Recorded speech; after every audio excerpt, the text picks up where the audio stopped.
તો આવનારા 4 થી 5 દિવસ અને મહદઅંશે મુખ્યત્વે 4 દિવસ આજથી ગણીને અતિ ભારે વરસાદની આગાહી અને વરસાદ થઈ પણ રહ્યો છે। ઘણા બધા જગ્યા પર અત્યારે વરસાદ થયો તેનો આપણે રિપોર્ટ પણ બતાવ્યો, પણ હવે આવનારા સમયમાં હવામાન વિભાગનો ફોરકાસ્ટ શું છે તે આપણે આ બિગ વોલ પર અમે બતાવવા જઈ રહ્યા છે। આજે 27 તારીખ, આવતીકાલે 28 તારીખની વાત કરીએ તો 28 ઓક્ટોબરે જે ગુજરાતનો નકશો આપણે બતાવી રહ્યા છે, આપ જોઈ શકો છો જ્યાં ક્યાં યલો એલર્ટ છે, ક્યાં રેડ એલર્ટ છે અને ક્યાંક ઓરેન્જ એલર્ટ છે। સૌથી પહેલા રેડ એલર્ટ જ્યાં છે એ જિલ્લાની જો આપણે વાત કરીએ તો આ 2 જિલ્લાનો સમાવેશ થાય છે અને જે સૌરાષ્ટ્રનો દક્ષિણનો જે આખો પટ્ટો છે એટલે કે એ તમામે તમામ જગ્યા પર ભારેથી અતિ ભારે વરસાદની આગાહી કરવામાં આવી છે। અને ત્યારબાદ આગળ વાત કરીએ તો જ્યાં યલો એલર્ટ અપાયું છે અને તેવામાં દક્ષિણ ગુજરાતનો આખો જુઓ પટ્ટો છે, પણ ઓરેન્જ એલર્ટ છે તો નવસારી, સુરત, ભરૂચ અને આણંદ જ્યાં અતિ ભારે વરસાદ થઈ શકે છે। અને સાથે સાથે સૌરાષ્ટ્રની વાત કરીએ તો બોટાદ અને જૂનાગઢ પણ છે, ત્યાં પણ અતિ ભારે વરસાદની આગાહી આપવામાં આવી છે। તો 28 તારીખનો ફોરકાસ્ટ છે। આ જે જિલ્લા દેખાઈ રહ્યા છે ઉત્તર ગુજરાત અને પૂર્વ ગુજરાત જે છે ત્યાં કોઈ વરસાદની ખાસ એટલી મોટી આગાહી નથી, ભારે વરસાદની કોઈ ચેતવણી આપવામાં આવી નથી।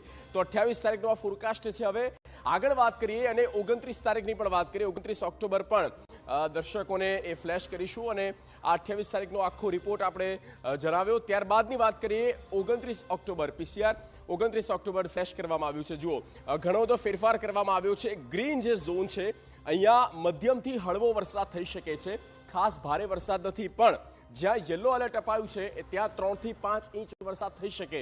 અને તેવા કયા જિલ્લા છે તો એ દક્ષિણ ગુજરાત છે। દક્ષિણ ગુજરાતમાં વલસાડ, નવસારી, સુરત, ભરૂચ, આ તરફ આવીએ તો ભાવનગર છે, અમરેલી, જૂનાગઢ, ગીર સોમનાથ, પોરબંદર, દેવભૂમિ દ્વારકા અને કચ્છ જિલ્લામાં પણ 3 થી 5 ઇંચ વરસાદ થઈ શકે છે। આ 29 ઓક્ટોબરની આગાહી છે, જે ડિપ્રેશન બન્યું છે અને તેના કારણે આ ફેરફાર આવ્યો છે અને વરસાદની આગાહી આપવામાં આવી છે। હવે આગળ વાત કરીએ 30 ઓક્ટોબરની।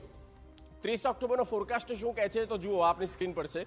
30 ઓક્ટોબરે થોડો અહીંયા ફેરફાર થયો છે અને મોટો ફેરફાર જે દેખાઈ રહ્યો છે મોસ્ટલી તે ભાવનગર અને અમરેલી, આ બંને જિલ્લા અત્યારથી જ પ્રભાવિત થયા છે અને આવનારા હજી 48 કલાક ભાવનગરવાસીઓ માટે, અમરેલીના લોકો માટે હજુ પણ ભારે વરસાદની શક્યતા 30 ઓક્ટોબરે પણ દેખાઈ રહી છે। કોઈક સુરક્ષિત હોય તો આપણે આ જોઈ શકીએ છીએ, આખો ઉપરનો જે પટ્ટો છે પૂર્વ મધ્યથી લઈને ઉત્તર સુધી ત્યાં કોઈ હેવી રેનફોલ અત્યારે દેખાતું નથી, પણ જ્યાં યલો એલર્ટ અપાયું છે એ છે દક્ષિણ ગુજરાત અને દક્ષિણ ગુજરાતની સાથે સાથે દક્ષિણ સૌરાષ્ટ્ર।